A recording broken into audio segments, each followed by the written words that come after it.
All right, we are recording again. This number to the mannequin and caused the rag to fall off. Hey, what's happening, YouTube? Darkhorn21 here, welcoming you back to my Indianapolis World War Memorial Museum tour. Last week it cut me mid-sentence like an episode of The Sopranos, and I was hoping to do this entire building in one take. But that unfortunately did not happen, so I'm going to have to film this in two parts. And also,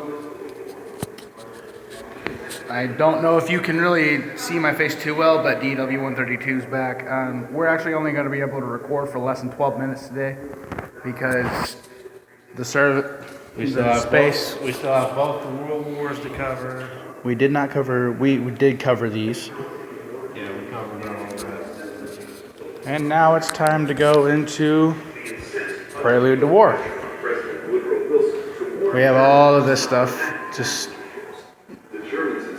bust of whoever this is. I think it's Benjamin Harrison, as says right there. Oh wait, Fort Benjamin Harrison. I don't even think it's still operational.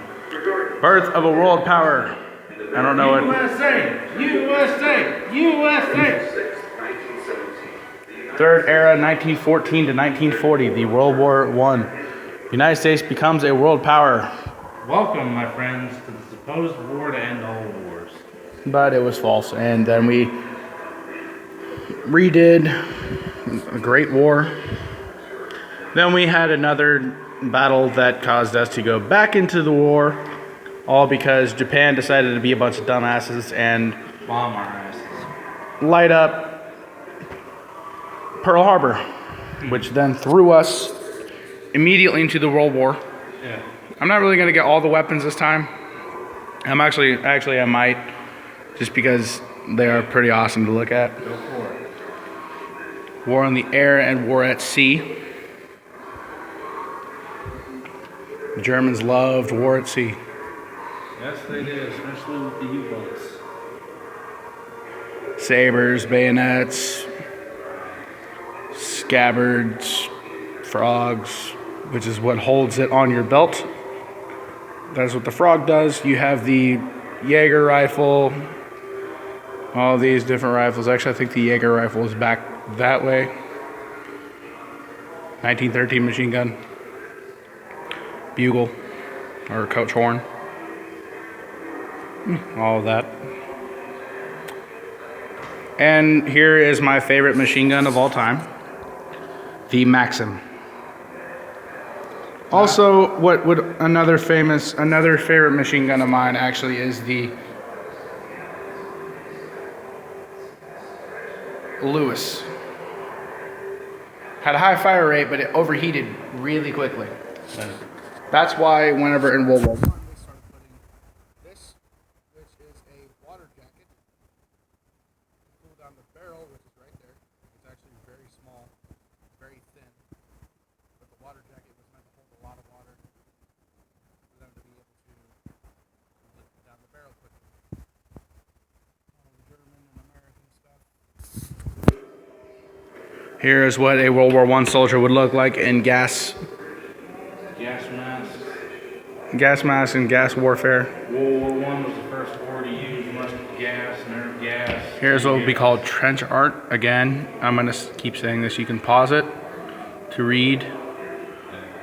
But here is a 45. That's a 45 millimeter with etched casing, shell infused.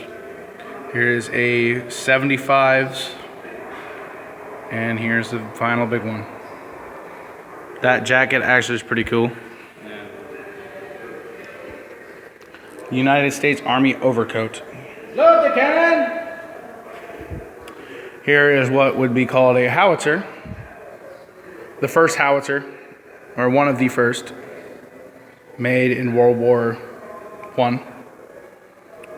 As you can see, it had the ability to be transported very quickly from point A to point B. But then they started making the recoilless rifles, and And then those started to overcome the war in Vietnam, which I know we're not there yet. This is only World War I, but still, it is quite cool to imagine. Here's all the supplies for the U.S. soldier. Here is a Colt Browning M19 16 machine gun, not bad. M1917 Maxim, US M1917 helmet. Again, more useful items for the U.S. And as he always does, YouTube powers, activate. Damn it! tries to open the door, fails every time. Have the female soldiers, possibly. Ladies? Not necessarily soldiers, just possibly support. Possible. Not for sure. Major Shearer's weapons that he used over his, there we go, over his years of service. German pith helmet. That helmet would still be too small for my head. It'd be way too small for any of our heads. I don't know. Maurice E. Shearer. More awards. Officer's dress sword. It was pretty freaking awesome looking. If there's ever a zombie apocalypse, I say screw the guns. Give me the sword. Here's a whip. Or I forget what that's called actually. U.S. soldiers dressed. Navy soldiers actually. Navy, Army, Navy, Marine Corps. Here is a picture of, or a montage really, of what that's a little bright. Sorry about that. What France would look like in World War I.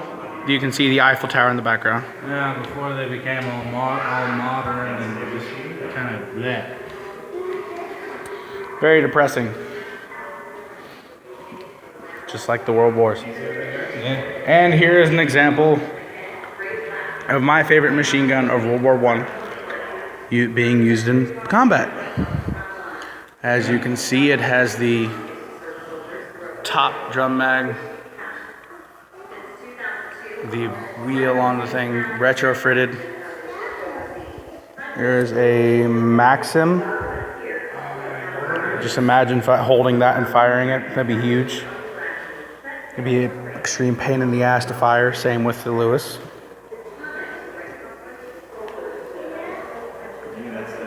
We are at 7 minutes. Yeah, so this is good. This is probably going to be a very short end video. British Enfield. Everything here. Marine, I think. Yeah, Or an officer. Yeah, it's supposed to be Colonel Tyndall. Yep, Major General Robert H. Tyndall, a classic citizen soldier. It is oil, therefore if you touch it, it will come away and disappear, and maybe disintegrate. All of this. Probably don't really care about all of the papers and stuff like that, but it still is cool to look at. I think we got time for this. If you're a history buff like me. We are standing at the entrance to the hurriedly assembled post of command. Colonel Tyndall is reviewing the battleground with his adjutant, Captain Arthur Sampson. These two. Behind the improvised field. I know what it is. Sewer is in the left. It's where we can only By find the first class Cardinal. It's my ninja game I downloaded the other day. Sampson, is the Rainbow Division still standing down? Yes, sir. They'll get a day of rest. Do the battalion commanders have the word that the 150th stays on the line? Yes, sir. They're standing by to fire at your order. Well, Sampson, where do we stand? The 2nd Division is taking over the front, ready to make the main attack. The 5th Field Artillery has confirmed they are now under our command and ready to carry out your orders, Colonel. This puts 3,000 men and 48 heavy howitzers out there waiting to shoot. Well, they won't have long to wait. It's almost time. All batteries are in position. Guns are close up as you ordered. That's the ticket. They'll have their heads down when our infantry attacks. Seward, log in that all batteries will open up at exactly 3:30. The big attack begins at 3:30. Corporal Austin Seward records in his diary. H hour is 5:30. Tremendous barrage all along the line. It is, in fact, the greatest artillery barrage ever known to the American Expeditionary Force.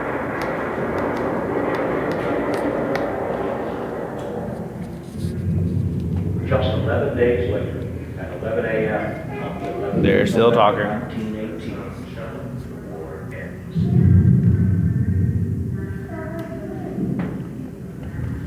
Interesting. And then you have a semi-buried wheel with a metal rim. Then you have a recreational trench. I can't really get the best. This right here is actually barbed wire, not fake. That is a very notable thing. I can't really tell if, yep, there's the coil. That's actual barbed wire. The tines are right there. You see the top. I don't know why they have this blue light shining down right here. It makes no sense. I guess it's trying to simulate what the I have telephone wires, I guess I don't know. and we have